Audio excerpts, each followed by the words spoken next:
There is a city being built right now in the northwest corner of Saudi Arabia that has no parallel in human history, not because of its size, not because of its cost, but because of what it is trying to prove. It is trying to prove that you can take a strip of empty desert coastline, 40 miles long, and turn it into a place where 9 million people live, work, and thrive without cars, without roads, without the urban sprawl that every city in human history has eventually surrendered to.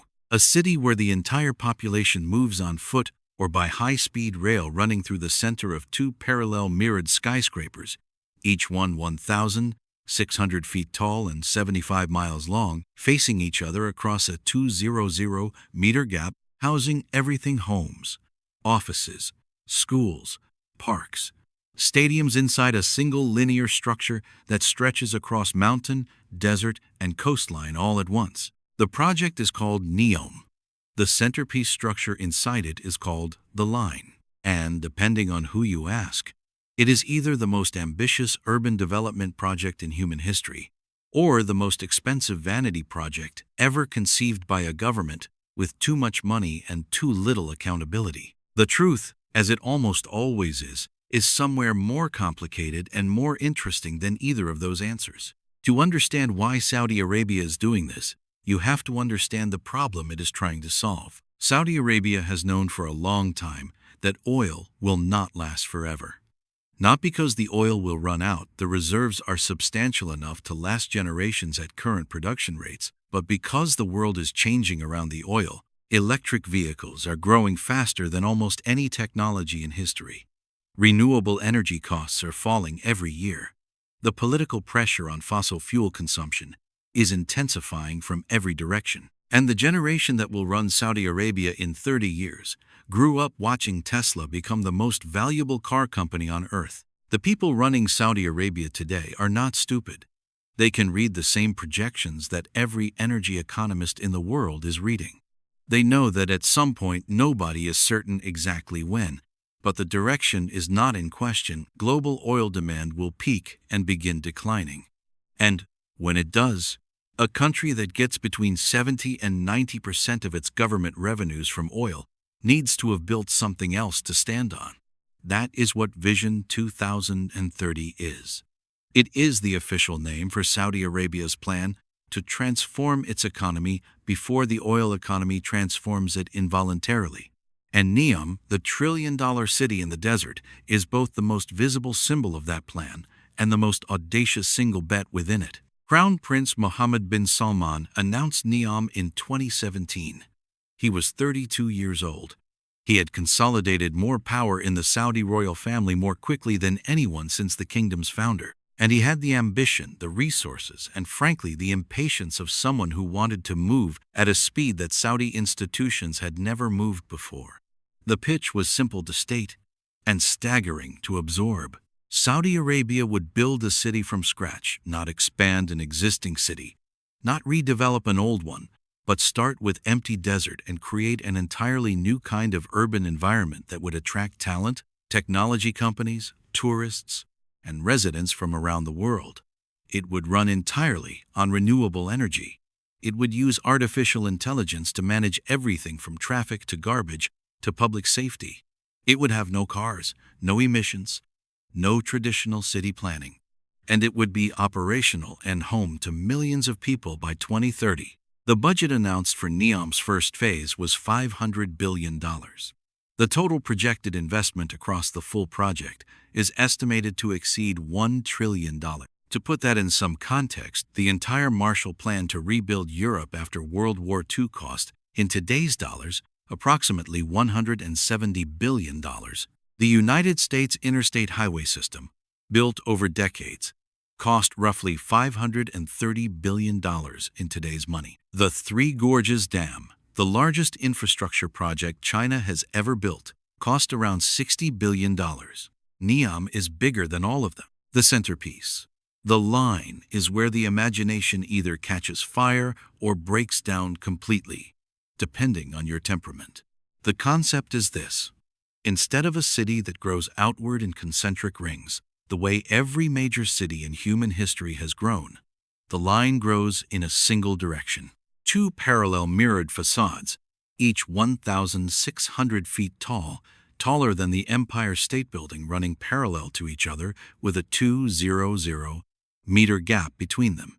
That gap is where people live. Inside the structure, stacked vertically, are residential neighborhoods, offices, schools, parks, beaches, stadiums, a ski resort, all of it inside a building that is simultaneously 1,600 feet tall and 75 miles long. Beneath it, a high-speed rail spine runs the full 75 miles, moving people from one end to the other in 20 minutes. No cars are allowed inside. The entire city is designed to be walkable. Anything you need in daily life is within a 5-minute walk from wherever you are within the structure. The mirrored exterior, reflecting the surrounding landscape, is intended to make the structure as visually unobtrusive as possible, blending into the desert, coastline, and mountains, rather than dominating them the way conventional cities do.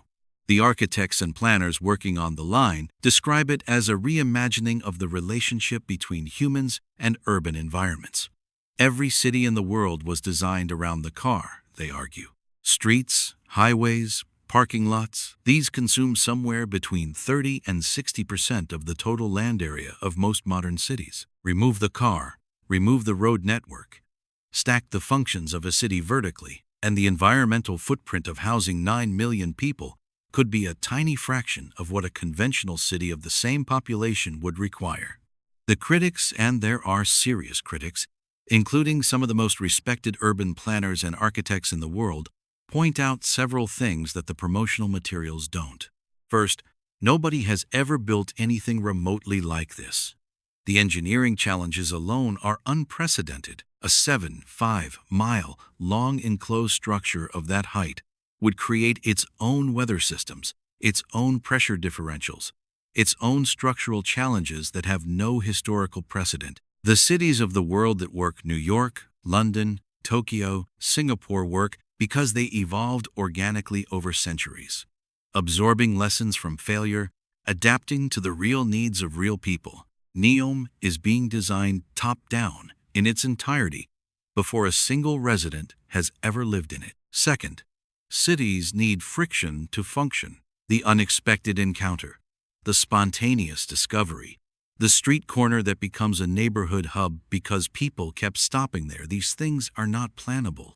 They emerge. And a city where every detail has been predetermined by a team of architects in an office may be beautiful and logical and completely lifeless. Third, and this is the one that gets discussed less often in public, but more often in private, the people who were living on the land where NEOM is being built were not all volunteers to be relocated. The Huwaitat tribe had lived in that corner of northwestern Saudi Arabia for generations. When the Saudi government decided to build NEOM, the Huwaitat were ordered to leave. Most did.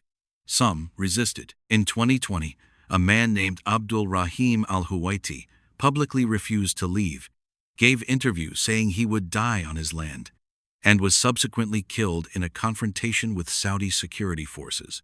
Several other tribe members were arrested and sentenced to death. Sentences later commuted following international attention. The episode received relatively little coverage in global media given its gravity. It represents the human cost that is typically invisible in the promotional renderings of gleaming glass towers rising from the desert. Now let's talk about what is actually being built, because the gap between the vision and the current reality is significant. As of the most recent publicly available information, NEOM's construction is proceeding, but at a scale considerably smaller than originally announced. The 2030 completion target for the full project has been quietly revised. Internal reports and leaked documents suggest that only a fraction of the line's originally planned length may be completed in the initial phase, perhaps a few kilometers, rather than the full 75 miles. The 9 million residents by 2030 figure appears to have been revised dramatically downward to something in the range of 300,000. This is not necessarily a sign of failure. Megaprojects of this scale always involve revision, recalibration, and adjustment between initial announcement and actual delivery. The initial announcement was almost certainly aspirational in its timelines, partly by design. Bold visions attract attention investment, and talent in ways that cautious, qualified projections do not. But the revision does raise a question that is worth sitting with. What is NEOM actually for? If it's for the 9 million residents who will supposedly live there, that's one thing. A functioning city that demonstrably improves on conventional urban models would be a genuine contribution to how humanity thinks about where and how people live. If it's primarily for the Crown Prince's domestic political positioning, demonstrating ambition, modernization, and a break from the Saudi past, it doesn't need to be finished or even functional to serve that purpose. The announcement alone already did that. If it's for global investor attraction signaling that Saudi Arabia is serious about building a post-oil economy, the project's existence, regardless of its eventual scale, already communicates that seriousness to international audiences. And if it's for tourism and economic diversification revenue that requires it to actually be built, inhabited, and attractive to the kind of high-value global citizens and companies that Saudi Arabia is trying to attract, the honest answer is that it's probably all of these things simultaneously, which is part of what makes it so difficult to evaluate. What I keep coming back to is the underlying problem that NEOM is trying to solve, because that problem is real, regardless of whether the specific solution makes sense. Saudi Arabia has created, over the past 80 years, a society of 35 million people whose expectations of comfort, healthcare, education, and government services were set by oil revenues. Those expectations are not going to reset downward easily. They are politically load-bearing. The government's legitimacy rests in substantial part on its ability to deliver those standards of living, and the revenue that pays for them is tied to a commodity whose long-term trajectory is genuinely uncertain. Building NEOM is a bet, a $1 trillion bet that building something extraordinary enough, ambitious enough, futuristic enough, globally attention-grabbing enough can attract the investment, the talent, and the economic activity that would give Saudi Arabia a second act after oil. It might work. The track record of planned cities is mixed. Some have failed completely, others have surprised everyone and become genuinely vibrant places. Singapore was essentially planned from almost nothing in a generation and became one of the most successful cities on Earth. Dubai built the world's tallest building in the middle of a desert and became a global hub for finance and tourism. The idea that you cannot build a successful city through deliberate ambition has already been disproven. But Singapore and Dubai both built things people actually wanted to use. The test for NEOM is not whether it looks extraordinary in a rendering. The test is whether, when the buildings are standing and the lights are on, actual people, not investors on a tour, not dignitaries on a visit, but ordinary people making ordinary decisions about where to build their lives, choose to show up. $1 trillion. A strip of desert. 2 mirrored towers stretching 75 miles across the horizon. The gamble is made. The money is moving. The construction is underway. Saudi Arabia is betting that what it builds in the next decade can carry it through the next century.